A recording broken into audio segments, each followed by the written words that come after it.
আসসালামু আলাইকুম এভরিওয়ান। আজকের ভিডিওর বিষয়টা পরে বলবো। আপনাদেরকে আগে যে জিনিসটা বলা দরকার সেটা হচ্ছে ইউকেতে কেয়ার ভিসায় অনেক মানুষ এসেছে। অনেকেই জব পেয়েছে, অনেকে পায় নাই, অনেকের ভিসা ক্যান্সেল হয়ে গেছে।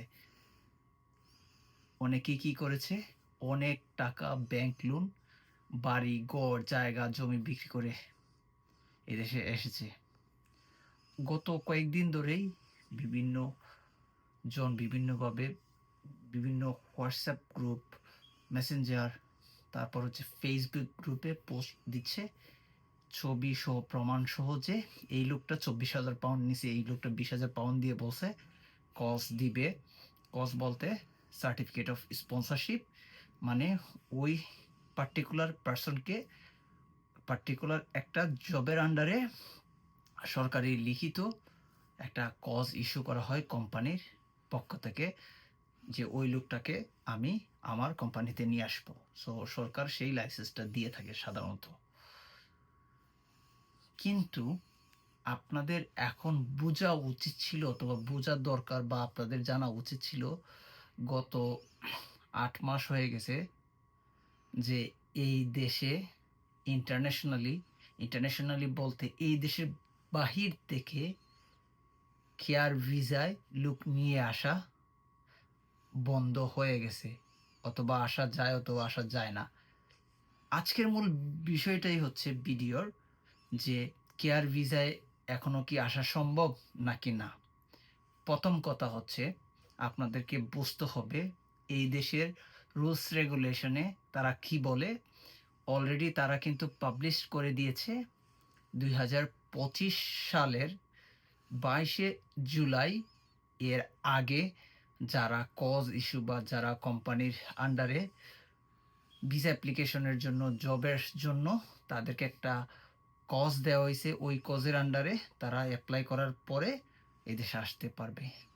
কিন্তু 22 জুলাইয়ের পর থেকে কোনো কোম্পানির রাইট নাই যে সে কজ ইস্যু করে বাংলাদেশ থেকে এদেশে মানুষ নিয়ে আসতে পারবে। Point to be noted. কেন বলছি? 3-4 দিন আগে আমাকে একজনে একটা কজের, বাংলাদেশ থেকে একটা কজ পাঠাইছে, বলতেছে ভাই এটা চেক করেন, এটা ঠিক আছে কিনা, কোম্পানি ঠিক আছে কিনা। প্রথমেই আমার মাথায় একটা জিনিস ঢুকলো, মানুষ কি এখনো বুকার রাজ্যে বসবাস করে? একটা কজের জন্য সে 28 লক্ষ, 30 লক্ষ, 35 লক্ষ টাকা দিতে রাজি, বাট সে এইটা এখনো সে এটা জানে না যে গত 7-8 মাস ধরে এই জিনিসটা, এই প্রসেসটা অফ হয়ে গেছে বাংলাদেশিদের জন্য। এবং যারা কিছু আছে, কিছু কিছু কোড আছে হাই স্কিল বলতে হচ্ছে আপনি যদি এক্সট্রাঅর্ডিনারি হয়ে থাকেন, মাস্টার্স অথবা পিএইচডি লেভেলের কোনো পার্সন, অথবা আপনি টেকনিক্যাল কোনো ব্যাকগ্রাউন্ড থেকে বা কম্পিউটার সায়েন্স ব্যাকগ্রাউন্ড থেকে হয়ে থাকেন, আপনার যদি মাচ মোর দেন 5 ইয়ার্সের উপরে যদি একটা এক্সপিরিয়েন্স থাকে, তাহলে জেনুইন কোম্পানির থ্রুতে আপনি অ্যাপ্লাই করে আসতে পারবেন, এখানে একটা পয়সাও খরচ হয় না। আর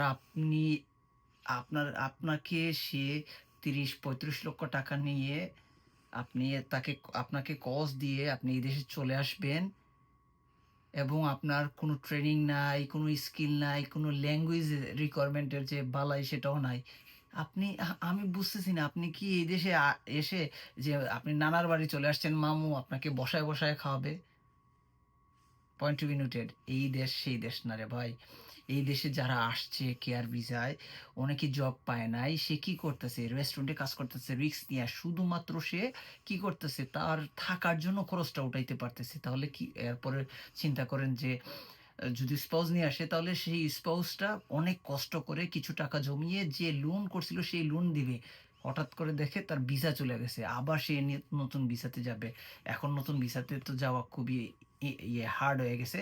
এখন যারা ইনসাইড ইউকেতে আছে, ইনসাইড বলতে এই দেশে অলরেডি চলে আসছে, তারা ভিসা রিনিউ করতে পারবে, কিন্তু ডিপেন্ডেন্ট আবার এলাও না। মানে অনেক ধরনের ঝামেলা, বুঝছেন? তার মানে কি, আপনাকে বুঝতে হবে বুকার রাজ্যে বসবাস করা বাদ দিতে হবে। এই দেশে আসা সম্ভব না কেয়ার ভিসায়, এটার কথা বাদ দেন। যারা জেনুইন আছেন তারা আপনারা indeed, CV library, total jobs এদের মাধ্যমে এখানে যেয়ে আপনি আপনার যে দক্ষতা আছে, আপনি যদি এক্সপেরিয়েন্স থাকে, আপনি যদি প্রুভ করতে পারেন, জবে এপ্লাই করেন, জেনুইন কোম্পানিগুলো হায়ার করবে। বাট বাংলাদেশি, শ্রীলঙ্কান, নাইজেরিয়ান এইগুলা হচ্ছে মোটামুটি এজেন্সি খুলে বাটপারি শুরু করে দিছে, হারাম টাকা খাওয়া শুরু করে দিছে। আর আপনাদের মতন অসহায়দেরকে এইভাবে ঠকাচ্ছে। আমি শুধু ওদের কথা বলব না, যারা ঠকতেছেন তাদের কথা বলব। আপনারা তো এতটাই বোকা। এত বোকা হইলে আপনি এই দেশে আইসা কিভাবে চলবেন? এই দেশে আইসা কিভাবে একটা মানুষের সাথে কমিউনিকেশন করবেন? I don't think so আপনি পারবেন কিনা পারবেন। আপনাকে আমি ছোট করতেছি না। বাট এই জিনিসটা ভাবা উচিত। এই দেশে হাজার, হাজার লক্ষ, লক্ষ মানুষ আছে যাদের স্কিল আছে। তাদের রেখে আপনাকে কেন পার্টিকুলারলি আনবে? আপনাকে তো সে আনবে না। আপনি আসবেন। আপনি ফোর্স করতেছেন একটা ভিসা দিয়ে আমি আসবো যেকোনোভাবে। সো তার মানে হচ্ছে আপনার বোকামির কারণে আপনি এই জায়গায় ফেঁসে যাচ্ছেন। এই জায়গাতে আইসা আপনি বলতেছেন কোম্পানি নাই অথবা কোম্পানি জব দিচ্ছে না। কোম্পানি কেন জব দিবে আপনারে? সে তো জব দেওয়ার জন্য আপনাকে আনে নাই। আপনি এই দেশে আসবেন সেইজন্য আপনি টাকা খরচ করে আসছেন। কিন্তু কোম্পানি জব দিবে যাদের, যারা কথা বলতে পারে, যারা বুঝতে পারে, যাদের অভিজ্ঞতা আছে, যারা হেলথ, সেফটি, কেয়ার ম্যানেজমেন্ট কি, হেলথ কেয়ার কি, কেয়ার হোম কি এই জিনিসগুলো বুঝে। বাংলাদেশে তো এই সিস্টেম নাই বা বাংলাদেশে এরকম কিছুই নাই। তাহলে আপনার কোন স্কিলের কারণে সে আপনাকে এই জবটা দিবে? Point to be noted. এই জিনিসটা কমন সেন্সের ব্যাপার। এই জিনিসটার জন্যই আজকের ভিডিওটা করা। যারা এখনো বুকার রাজ্যে বসবাস করছেন, বসবাস করছেন তাদেরকে বলব, আপনাদেরকে ইনসাল্ট করার জন্য না। আমি সবসময় সঠিক তথ্য দিয়ে সাহায্য সহযোগিতা করার চেষ্টা করি। এখানে আমার কোনো লাভ নাই যে কেউ আমাকে একটা টাকা দিচ্ছে। হালাল ইনকাম করে যতটুক পারি আমি আমার সামর্থ্য অনুযায়ী মানুষকে সাহায্য করার চেষ্টা করি। এইটা হচ্ছে কথা। আর দ্বিতীয় কথা হচ্ছে ২০২৫ সালের ২২শে জুলাইয়ের পর থেকে আউটসাইড বাংলাদেশ, কানাডা, ইন্ডিয়া যেকোনো দেশেই কেউ আসতে পারবে না। যদি আসতে চায় বা অন্য কোনো ভিসায় তাহলে তাকে প্রুভ করতে হবে। আর এই দেশে যদি থাকে কিছু নার্সিং নার্সিং এটা হলো হেলথ কেয়ারের একটা আপগ্রেড ভার্সন। নার্সিং সেক্টর যদি কেউ আসতে চায় তাহলে তাকে B2 লেভেলের মানে 6.5 তার ইংলিশের লেভেল থাকতে হবে। পাশাপাশি হচ্ছে তাকে মাস্টার্স কমপ্লিট করতে হবে বা ওই নার্সিংয়ের যে লেভেলটা আছে ওই পুরো লেভেলটা কমপ্লিট করতে হবে। তাইলে সে আসতে পারবে। যদি আপনি এজ এ জেনারেল পিপল আসছেন তাহলে আপনার মাস্টার্স কমপ্লিট করতে হবে। মাস্টার্স পার্টিকুলার একটা MSc অথবা মাস্টার্স অথবা MBA পার্টিকুলার আপনার সাবজেক্টের উপরে। দেন হচ্ছে আপনার একটা ভালো এক্সপেরিয়েন্স লাগবে যেই এই পোস্টে আপনি এপ্লাই করেছেন সেটার জন্য। তারপর হচ্ছে আপনাকে প্রুভ করতে হবে আপনি ইংলিশে কথা বলতে পারেন, ক্লায়েন্টকে ম্যানেজ করতে পারবেন। এইসব জিনিস হচ্ছে মূল কথা। মূল কথাটাই হচ্ছে এই জিনিসটা যে আপনাকে বুঝতে হবে এখন সুযোগ আছে কিনা। সুযোগ নাই তাহলে আপনি লাফালাফি কইরা টাকাটা নষ্ট কইরেন না।